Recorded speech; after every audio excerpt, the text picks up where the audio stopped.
بسم اللہ الرحمن الرحیم۔ شروع اللہ کے نام سے جو بہت بڑا مہربان اور نہایت رحم والا ہے۔ پیارے دوستو السلام علیکم۔ پیارے دوستو، اس ویڈیو میں ہم آپ کو بتانے جا رہے ہیں حضور پاک صلی اللہ علیہ وآلہ وسلم اپنی پاک بیٹی حضرت فاطمہ رضی اللہ تعالیٰ عنہ سے ایک دفعہ ناراض ہو گئے تھے۔ حضور پاک صلی اللہ علیہ وآلہ وسلم کس بات پہ ناراض ہو گئے تھے، چلیں آپ کو اس ویڈیو میں بتاتے ہیں۔ تو ویڈیو سٹارٹ کرنے سے پہلے دوستو آپ لوگوں سے گزارش ہے کہ ہمارے چینل کو سبسکرائب کر دینا اور ویڈیو کو لائک کر دینا۔ تو چلیں ویڈیو کی طرف چلتے ہیں۔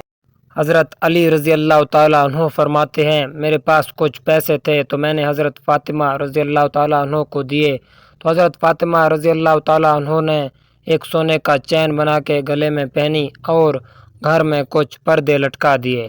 حضور پاک صلی اللہ علیہ وآلہ وسلم جہاد پر گئے ہوئے تھے۔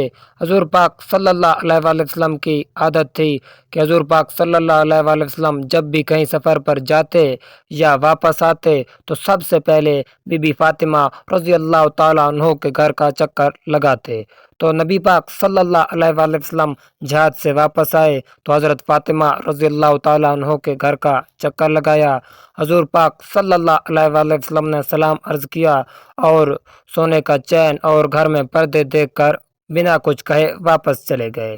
تو حضرت فاطمہ رضی اللہ تعالیٰ عنہ رونے لگی۔ مولا علی علیہ السلام آئے تو دیکھا حضرت فاطمہ رضی اللہ تعالیٰ عنہ رو رہی ہیں۔ تو آپ نے پوچھا، فاطمہ کیوں رو رہی ہو؟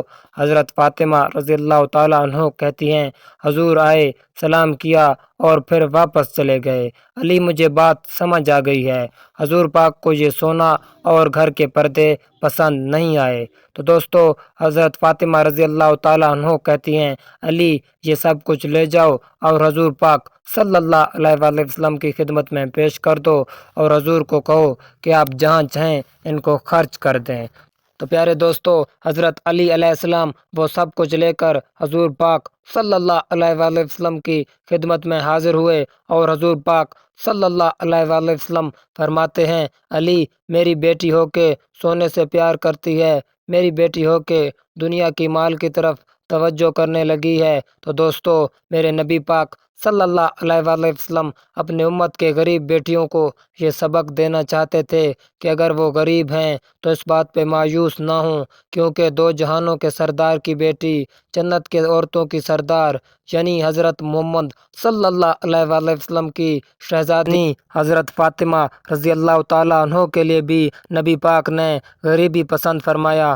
دوستو نبی پاک صلی اللہ علیہ وآلہ وسلم نے غریبی اللہ تعالیٰ سے دعا کر کے لیا۔ تو دوستو غریبی کوئی عیب نہیں، نبی پاک صلی اللہ علیہ وآلہ وسلم کی سنت ہے۔ تو دوستو امید ہے آپ اس ویڈیو سے کچھ سیکھ گئے ہوں گے کہ اگر کوئی غریب ہے تو اس بات پر وہ ناراض نہ ہو، مایوس نہ ہو، بلکہ فخر کرے، میرے نبی پاک صلی اللہ علیہ وآلہ وسلم نے غریبی کو پسند فرمایا۔ تو دوستو امید ہے آپ کو یہ ویڈیو بہت پسند آئی ہوگی، اور دوستو آج کی ویڈیو یہاں پر ختم کرتے ہیں، انشاءاللہ ایک نئے ویڈیو میں حاضر ہوں گے۔ تب تک کے لیے اپنے دوست باسط بلوچ کو دیں اجازت، اللہ حافظ۔ اور ہاں دوستو ہمارے چینل کو سبسکرائب کرتے جانا، شکریہ۔